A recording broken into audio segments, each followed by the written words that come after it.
Hey guys, welcome back to the Believe, Be Real, Be Bold podcast. I am so honored to introduce to you guys my guest, Devon Day Moretti from San Diego, California. How are you? Good. How are you? I'm so excited to be here. Yes, I have been trying to connect with you ever since I met Julia Parzyck from one of our previous episodes, and just like trying to connect because you bring so much value to your community and now to ours. So thank you very much. Thank you.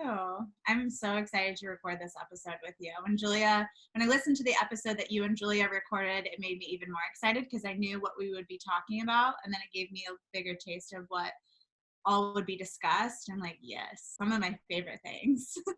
Right. We'll get into that. But first and foremost, the two of you host a podcast together called Not Your Normal Woman. Yes.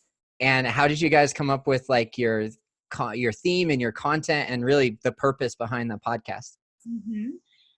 Her and I FaceTime all the time. And we always have, I would say, insightful conversations or just conversations where we're kind of like coaching each other through stuff or talking about like how we coach our clients. And I feel like everything we share is pretty valuable, or it could be to somebody else. And so one day I was like, I've been really craving something else in my business. And our conversations are always really great. Why not just start a podcast? And so we're like, okay, let's do it. I booked a flight out to see her, and I got all our photos done and tried to come up with a name. We came up with Not Your Normal Women because we consider ourselves not normal compared to what society deems as normal. And we decided we just wanted to talk about the various things of what that encompasses. So, our non-conventional dating lives, more specifically me on that part, our eating disorders, body dysmorphia, all of the things that we've overcome, and just being and sharing our real life experiences, and hope that it can help other women. Yeah, it's super relatable. And of course, I wanted to bring Julia on and talk about rejection and ghosting. But of course, you guys have such different perspectives, and it comes across in such a complementary pairing over the podcast that I've enjoyed every episode. Thank Do you. you strive for like putting out more episodes? Yes, we do. We do. The reason we haven't, and not to make excuses, but I have been working on a really big project, and this is her first year of being self-employed, and we kind of didn't realize how much work would go into creating a podcast. And because her and I are doing a lot right now, we decided we were going to just take a pause on that for a moment. But our goal for 2020, which is insane to say, Yeah. will be to record more episodes. We really do want to prioritize it, and it's something that we really enjoy. But we got to set boundaries and make sure that we can show up for the other things that we really have to show up for. Yeah, it's so incredibly hard to juggle everything that you want to accomplish and achieve. It is. Yeah. And we work for ourselves, and we don't have any assistants. And so being a one person running the show is really overwhelming sometimes. And I can I frequently struggle with burnout. I can totally relate to that. So one of the best things I've ever done is finding interns or having my virtual assistant, Christina, on the opposite side of the world so that she can work while I'm sleeping, Yeah, that's nice. That's really nice. So how is it, and why did you decide to work with women on their self-image and self-love? Mm-hmm. My business kind of started with a personal journey. I was really into fitness and nutrition, but not so much for the right reasons, more so for the wrong reasons, because I struggled with an eating disorder and body dysmorphia. So I was constantly researching ways to change my body through fitness and nutrition. And as I started to heal my relationship with food and my body, and dove more into personal training and started training women, I realized how common it was for women to struggle with the same things I once struggled with. And I decided that I wanted to take a twist on my business and teach women how to take care of their bodies because they love them and not because they hate them. Because most of the time people come to me as a trainer to change their body because they hate their body. And I wanted to completely alter that perspective for women and help them work through some of the disordered patterns they have with food in their body because of diet culture and the society that we live in. And I, was a personal trainer at a gym, started to take clients online. And as I did that, I created a course and that includes my coaching that is all on self-love and body positivity. And it's just way more fulfilling for me. And the last thing I'd ever want to do is coach people the way that, I was coached back when I had an eating disorder and, catalyze or exacerbate some of the deeply rooted issues they're struggling with.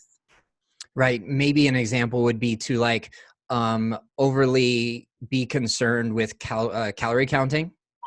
Yeah, I don't do any meal plans or calorie counting. I really teach them to hone into their intuition and be mindful about their choices and make sure that their diets consist of happiness and, their health as well. Because when one is compromised, it just leads to a host of problems. Mm-hmm. And something that I've learned over the last 18 months or so of hosting the podcast and being single is that self-love is the root of everything. It's like our strongest foundation that we can work from. And you've discovered how to pair that with food and exercise. Yeah. As I dove more into self-confidence and helping women build their self-confidence and understand their worthiness, I realized that it seeps into all other aspects of our lives, because when we feel confident and good in our skin, that shows up in our dating life. It shows up in our work. It shows up in the way that we speak, the way that we dress, the way that we associate with other people. And so it's just become so important because it is really the core of what makes our life incredible. Mm-hmm. And you talked about our diet culture and you talked about our society today. And when people who struggle with body dysmorphia or eating disorder are sometimes seeking external validation, and if we include self-love in their coaching, then we make them, I think you chose the words autonomous, and those decision making that come from intuitive eating and really appreciating and respecting who you are as a person. Yeah, absolutely. I think it's really important, ultimately teaching women to operate from their own autonomy. And helping them make choices based off what they want instead of, what they've been learned or what somebody else tells them that they should do with their bodies, with their life, with how they date, how they have sex, all the various things. Mm-hmm. So when did your business start to snowball and gain momentum? So this was, I forget what year. Probably around 2016, 2017. When I was personal training at the gym, like I had said, I took clients online. One of my clients was just completely loved my coaching and talked about me, and that helped a lot to have all of those referrals. And she talked about me online, which helped build my social media presence.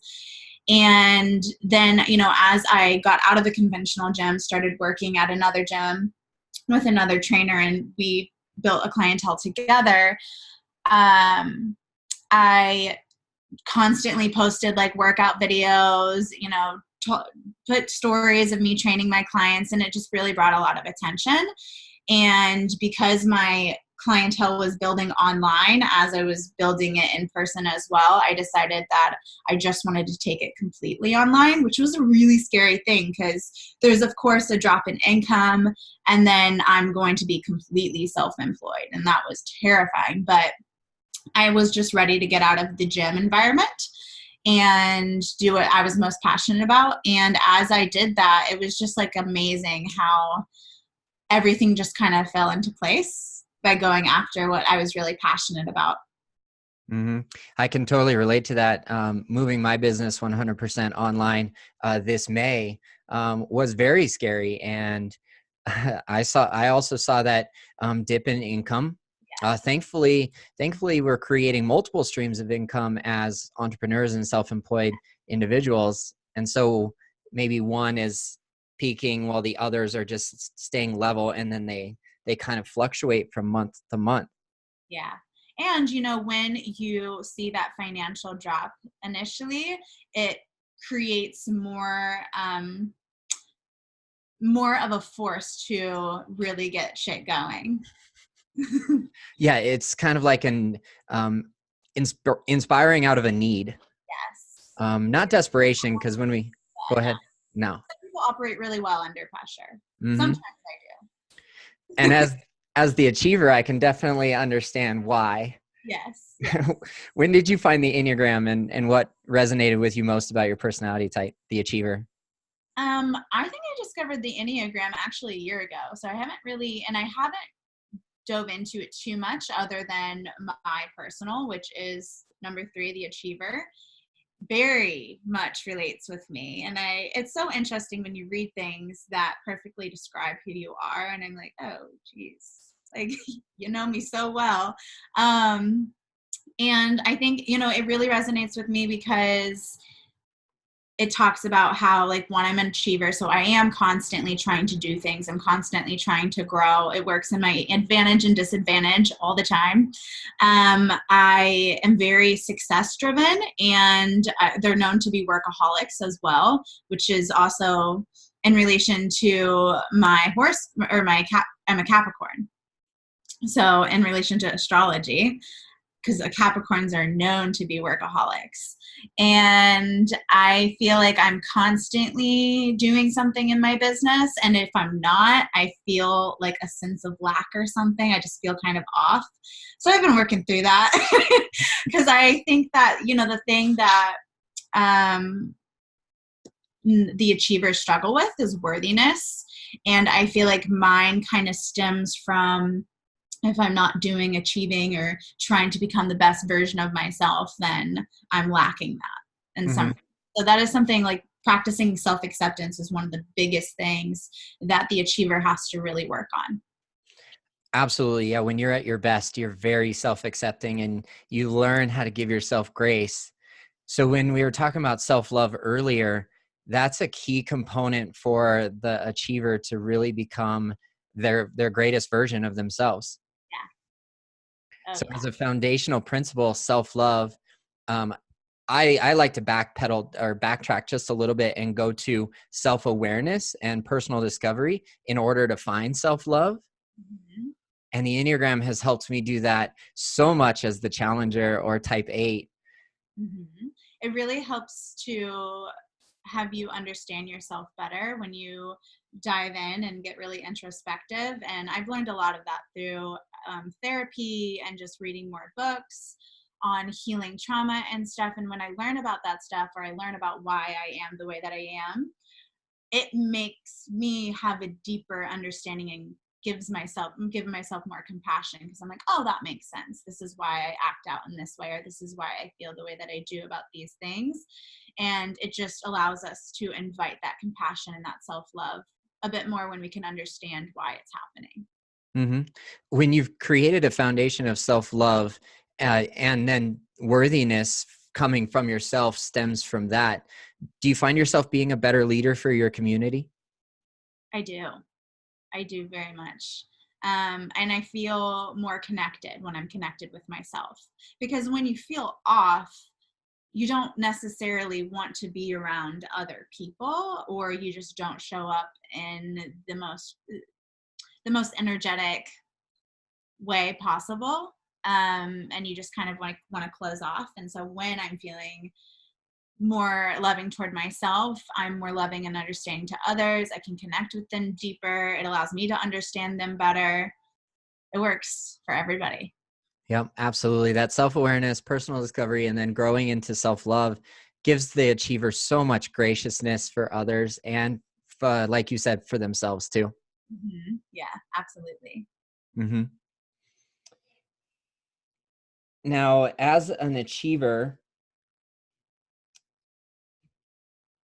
when you're not at your best, are you often seeking admiration from others or an external source?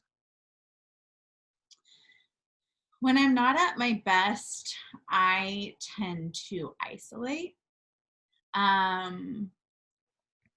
And I wouldn't say that I think sometimes, yes, I look for, admiration and just assurance from somebody else. But I've noticed, as I've gone through my healing, I think sometimes now when I'm just feeling off, I'm like, okay, I just need to like isolate myself and like try to understand what's happening right now and unpack my feelings. Because I don't ever want to come off super, super needy or like I'm lacking something and I need you to give it to me. Mm-hmm. I want to be able to give that to myself. Yeah. Is it lacking authenticity, or like your true version of yourself that you're seeking again by isolating? Yeah, when I'm isolating, it's me trying to understand what's going on. But there are times when I isolate because I feel, I don't feel good, and I don't know that I want people to see me like this right now. And these are all things that I've, have been actively working through, especially with my healing this past year. Because what I've realized when you work through, your body image stuff and your eating disorder, there's all kinds of other things you got to work through. And specifically in my dating life, a lot of what was reflected to me in my last relationship was my own shit. And it's become really important for me to work through that stuff. And as you go through your healing process, it is so difficult and uncomfortable and painful, but I know that it really allows me to become a better version of myself when I do go through those painful moments and like really dive into, why am I isolating right now? Why do I feel this way? Why am I being afraid of getting vulnerable right now? Mm-hmm. Mm-hmm. I totally understand that. Absolutely. Oh shoot. Like, I just want to go so many different directions. Mm-hmm. Um, I've found that the self-awareness and personal growth and discovery that we can find on our own is great. It's tremendous, and it's definitely valuable to work through that on your own. And then when we've done that, we enter into a new relationship, and like you said, those reflections teach us even more. Mm-hmm. So what is dating like in San Diego for you? Dating in San Diego. So when I moved here, I coming up on a year next Tuesday of being here for a full year. So exciting. But I moved here from New York, and I got out of a relationship. So when I left New York, I was leaving a relationship, and I wanted to commit myself to being single because I'm notorious for always being in a relationship as a way to escape my feelings and my heartbreak and my pain. So when I talk about isolation, to me, sometimes it's like kind of, although it can be problematic sometimes, it's a big growth in my previous experiences because I wouldn't isolate myself. Instead, I would just be with people all the time to avoid how I was feeling. So that's big for me. But when I came here, I decided that I wanted to learn to be alone, to be able to be in solitude, to sit with my uncomfortable emotions and feelings. And I decided that I didn't want to date anybody. Well, I wanted to date, but I didn't want to be in a serious relationship for a year. And I wanted to also practice all the things that I've been working on in myself, especially working through some of the stuff that I realized in my last relationship that is problematic in my relationships on my behalf, and practice that in the dating experience. And so I have been dating for a year. I've seen people casually. I saw one person at the beginning of the year casually for like 3 months, and then I would like date again. And recently I've been dating someone casually for like 5 months now. Sure. What does casually mean to you? Because it could totally mean something different to me or the next person, or. Casually dating to me right now is we are going on dates, we are having sex, and we aren't exclusive in any way. So I still have the freedom to go on other dates, sleep with other people, be on Bumble or Hinge, and I very much am still single, but I have somebody that I consistently see. Mm-hmm. Like somebody who becomes a priority in your life, or somebody that's just a little bit closer than others? Closer than others. Mm-hmm. And is this an agreed upon, like, conscious non-monogamy, or like, what else would you call the lifestyle choice that you've made for yourself right now? I think the lifestyle choice I've made right now, I'm coming up on a year, and it wasn't like only in a year I can now be open to a relationship. It just kind of naturally happened that way. I felt like, I wanted to at least have 6 months of really truly being single and then open myself up. And it was around the summertime when I was like, okay, I'm open to a relationship. But then I'm very much in a place where I'm not opposed to relationship, and I'm not ready for one. I just don't have a pool to be in one. And I still very much want to continuously explore and date and meet other people, especially just because I moved here. So making those connections and dating is a wonderful way to do that. And so it's kind of been, conscious. But the person that I'm seeing now, it's gravitating more toward that direction, but I still am very much in a place where I'm like, I'm good where I am, and I think I want to stay right here right now. Are the two of you on the same page with that? Yeah. Good. So there's open communication throughout the 5 months you said that you guys have been seeing each other? They were very open communication wise. We've actually had conversations about how, I also, because I was notorious for the other aspect of it is I am notorious for being in relationships, and because of that, I was always jumping right into a relationship. And now I very much want to get to know somebody for an extended period of time before seeing them or like dating them exclusively. And to me, like, it's around the 3-6 month mark of seeing each other before we are like, okay, let's be exclusive, or like, let's make this more serious. Because you want to make a good, healthy decision for yourself after getting to know somebody very well. Yes. And he's very much on the same page of, I need to get to know somebody, before jumping into something. And because you don't really truly get to know somebody, a month in, and I've noticed in my dating experience this year, it takes about 3 months for me to finally see all of their shit. Of course, we all have our shit. I have my shit, but it's a matter of, can I deal with that shit? Because I'm not going to change you. So I have to be able to accept what's here before I like decide that I want to be with you. Mm-hmm. And if I jump into a relationship early on, I might be like, what the fuck is this? After 3 months or so. This, but it's kind of my fault because I didn't really take the time to get to know them. Mm-hmm. Yeah, I can understand that completely. Absolutely. So right around that 3-month mark is where our true colors start to come out. If you're familiar with attachment styles, that's when avoidant switches to anxious, and anxious switches to avoidant, and some tendencies from secure to one of those polar opposites can actually occur. Yeah, very familiar with the attachment styles. That was one of the books I read in the beginning of the year to help me work through some of my stuff. Mm-hmm. It's like probably required reading for every person on the planet. Oh my gosh, yes. You learn so much about yourself. I Mm-hmm. was like, oh my God. It's like the Enneagram. You read it and you're like, oh, how do you know so much? Perfectly describe me. That book pegged me so well as an avoidant attachment style that I took away from it all of the tools necessary to arrive back to secure. Yeah. So if you're casually seeing somebody for 3 to 6 months, do you feel any pull towards anxious, avoidant, or do you stay right with a secure attachment style that whole time?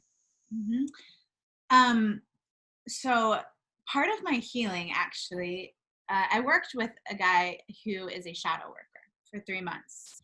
And a lot of what I wanted to work through was my anxious attachment and my quote unquote daddy issues. And I've been known to date men who are exactly like my father, which is not a good fit for me. And I usually go toward avoidant people, people who make me, not to say someone makes me feel small, but they bring out a lot of the same feelings that my dad brought out in me. That feeling of like not worthy, of like I lack something, and constantly trying to get their validation and their approval. And, you know, as I worked through that, I have made a commitment that I would not date people that way, or who would bring that out in me, and who were basically my father. And this is the first person I've dated that I feel super secure with, and does not remind me of my dad and by any means. He's very secure. I compliment him on that a lot. Very secure in who he is, very secure in a relationship. And I feel secure in it because, again, like I feel like it's the first relationship I've been in that's an actually healthy attachment. And so I think because of that, like naturally, I just feel more secure. And he has impeccable communication skills, and it's really nice because when I do open up, I feel heard. And so it makes a dramatic difference in how I show up in a relationship. And, you know, I don't know what's going to happen with us, but I am so grateful to have met him, because I have realized how important it is to be in like this really healthy dynamic, and to be with somebody who can have really great communication skills and who will be receptive and own up to their own shit. Like that's so, so, so important for me. Mm-hmm. That sounds like it's trending more towards the partnership you're looking for. Yeah.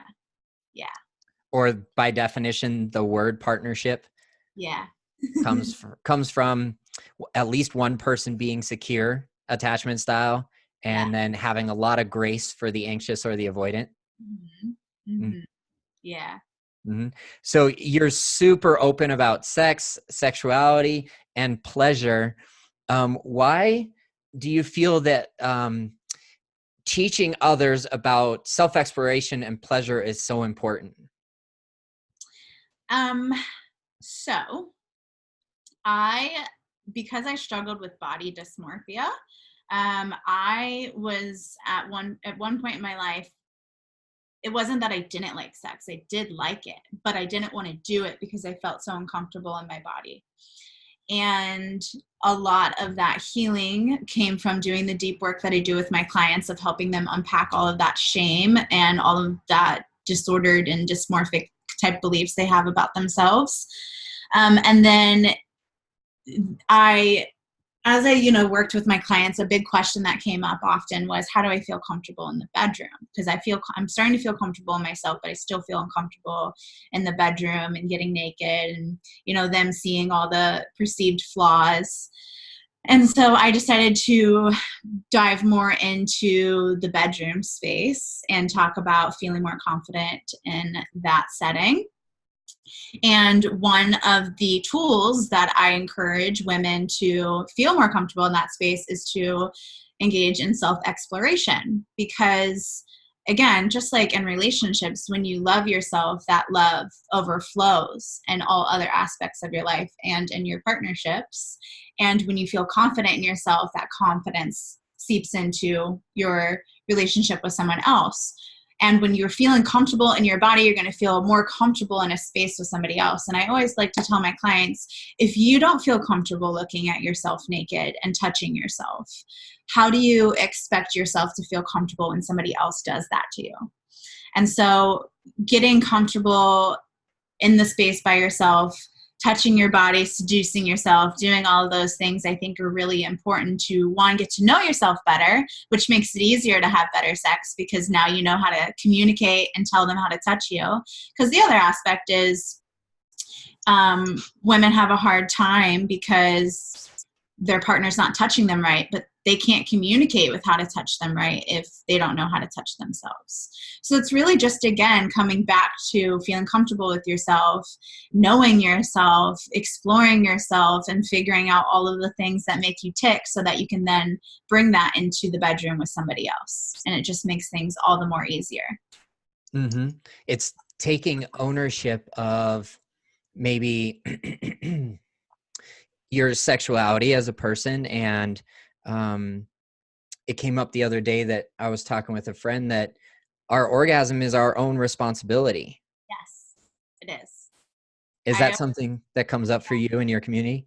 Yeah, and one of the things I tell people is your pleasure is your responsibility. And I work with a lot of women who will, shame their partners. They never make me come, X, Y, Z, or I have to fake the orgasm. And I'm like, well, that's not serving your partner, one, if you're faking it, because they're going to think they're doing a good job. And when you are engaging in a sexual experience with someone, the way I decide if someone's enjoying themselves is through body language. And so if I can sense that they're feeling really good, I'm going to keep doing that thing. So if a woman's faking an orgasm, you are affirming to that person, keep doing that. Mm-hmm. So that's not serving anybody. And it is, again, our responsibility because they don't know how we feel in our body. So we got to tell them how we're feeling. Mm-hmm. I've heard of this, like from my female friends, we're very open. We talk about all things sexuality, and I've almost heard that exact same comment come up time and time again. So how do we open the door to talking to our partner about our sexuality, their sexuality, and then the partnership that's developed around that? Mm-hmm. I think, that really depends on the type of partnership you have because, if if you're in a relationship, I think that sometimes it's easier to have those conversations versus if you're having a one night stand, right? So I think that one, when we have these conversations about our sexuality or things that we'd like to explore with our partners, one, that should be a conversation outside of the bedroom because it can be a really vulnerable conversation. It can bring up some insecurities, and the last thing you'd want to do is bring up insecurities when you're already feeling super vulnerable. Mm-hmm. The other aspect is, I lost my train of thought. It'll come back to me. Having the conversation outside the bedroom. Yeah, and then when you're in the bedroom, when they're doing something right, affirm it. So, if it's a moan or if it's just like, that feels really good, because it's going to tell them to keep doing it. Or, just saying, I really like when you do that, or I really like when you touch me that way, or this makes me feel really good, because it's, again, letting them know, okay, keep doing that. It could be as simple as that. If you want your partner to do something more, you just compliment how much you enjoy it when they do that. And that can bleed over into other areas of our relationship as well. It absolutely can. Yeah. Mm-hmm. And I Definitely. think that sometimes we put a lot of pressure on ourselves to have these conversations, but it can just be a casual, conversation. It doesn't have to be this long, scary conversation that's going to create some conflict. And that conversation could actually stir things up in a kind of a flirtatious way and get the ball rolling in the right direction of, okay, let's start this conversation on the couch, and then it moves, or maybe it doesn't move from the couch. Maybe it stays right there, and you and your partner get exactly what you discussed and what you wanted out of that conversation anyways, in the physical act right away. Yeah. Another question to ask is just my partner and I just had this conversation recently of, what does your masturbation routine look like? How do you touch yourself? And I told him, I was like, I really like when I touch myself this way, blah, blah, blah, blah, blah. And I was like, I've had previous partners do it and I really enjoy it. And the next time we had sex, you did it. And I'm like, yes. Thank you. And none of us have a roadmap for the other person's emotional needs or physical needs, or people always say that communication is the most important thing in a relationship, but it can also be the most important thing in our sex life as well. Absolutely it is. It is. Because the other aspect is we are all so uniquely different and radically different. And we all have different kinks and different desires and different turn-ons and want to be touched differently, especially women, because I'm bisexual and I explore with women. And when I started doing that, I realized, oh shit, like this is why guys struggle. This is why they have a hard time finding the clit, because they're all so different, and all women like to be touched differently. And that's why communication is so important, because you have to be able to tell your partner. Because, you know, I've had partners be like, well, my last partner liked this. I'm like, cool, but I am a different human being and I like different things. Mm-hmm.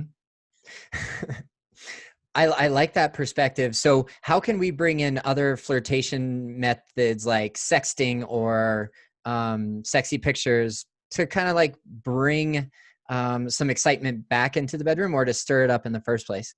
Mm-hmm. I would, well, one, you know, this is kind of like a little bit off of the question you asked, but I think that women should do boudoir shoots for not just, you know, I think you could do it for your partner, but I think really doing it for yourself, because my experience with doing boudoir shoots is that it's allowed me to channel my inner sexy. And I think a lot of women have the fear to go into a boudoir shoot because you're basically naked. But I think that boudoir is a type of different photography because you are asked to come as you are and to just show up authentically and your unique sexiness. And when you look at those photos, you're just like, oh my God, like I look great. And I've had so many clients do that. I've encouraged them to do that, where they're like, you know, after month 1, if I, you know, commit to XYZ, I'm going to do a boudoir shoot. And it just makes their confidence skyrocket because they just get to see them truly radiating in their skin. And when they get to see they're sexy in a photo, I feel like sometimes it just allows them to bring that into the bedroom. And it's just a beautiful, you know, act of just feeling sexy with who you are. Other things, I think when it comes to just inviting in more sexy, doing things that allow you to do that. So maybe it's dancing naked with your partner, or maybe it's taking a pole dancing class. I recently did that. That's really fun. Or, you know, taking some nudes for yourself or for your partner. Mm-hmm. Mm-hmm. Whatever it is that makes you sexy. If you got it, flaunt it. Yeah, absolutely. So if somebody loves your message and it resonated with them today, what's the best way for them to get a hold of you? My Instagram, Devon Day Moretti, or my website, which is devondaymoretti.com. Both the same, super simple. Yeah. Do you have anything special or big or an event coming up that you want people to pay attention to? Or, I mean, shoot, your Instagram stories are full of amazing content. Thank you. I appreciate that. I do have a free guide called Sex with the Lights On, which embodies self-confidence in the bedroom. And I'm working on releasing a project which will come out very soon, which is an extension of that. So the best thing to do right now is to opt in and download that free guide, and then you will get the latest update on when the other things come out. Awesome. And if there's something that we didn't touch on today that you wanted to expand on, or we didn't even start to talk about it, what would that be? If I wanted to touch on other things, or maybe if you want to expand on, oh yeah, go ahead. That has helped me in my dating experiences and my clients. And this is something that I do to help my clients feel more confident when they go on dating experiences, and just really operating from a place of I am worthy of, you know, love and of all of the things that come with a relationship. Is oftentimes we go on a date and we are sitting there like, do they like me? And we're constantly thinking about how they're perceiving us. And I think the best thing to do when you go on a date is to walk into it and ask yourself, am I going to like this person? Because when you flip that script, you just show up differently. You want to get to know them and see if they're a good fit for you. Mm-hmm. Instead of feeling, smallness and not feeling worthy enough. And is this person going to like me, and trying to get that validation from somebody you don't even know that you'll like. Yeah, I can totally relate to that. And it takes at least 2 or 3 dates to even say, yes, do I want another date after that? Oh yeah, I recently had that. I like went on a date and the first date, I feel like sometimes the first date gives you like this, you just see things completely different. I was like, this person's so attractive, blah, blah, blah, blah. Second date, I'm like, oh my God, what was I thinking? Been there before. I like to say, keep your standards high and your squats low. Yeah. And so when you're going into a first date, you know what? You're in charge. You're in charge of whether or not this person earns or deserves a second date with you. Yes, absolutely. Because your standards are set, your values are set. You've identified what your intentions are, and you know that if they don't fit what you're looking for, then don't force it. Don't push don't push for a bad second date. Don't have a scarcity mindset when dating. I think that's the key, is like, you had an abundant mindset when you're going in there trying to ensure that they qualify. Yeah, absolutely. And I know that And that's a there's very, plenty of other people out there. oh yes, always. Absolutely. Yeah. Yeah.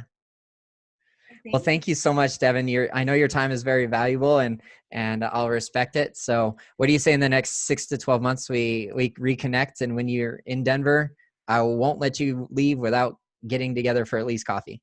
Oh my God, absolutely. I would really like that. Okay. Well, thank you so much for having me. It was such a pleasure being on the podcast and talking about all these things. And you asked such great questions. Thank you very much. I appreciate it. Yeah. Well, thank you. Talk soon.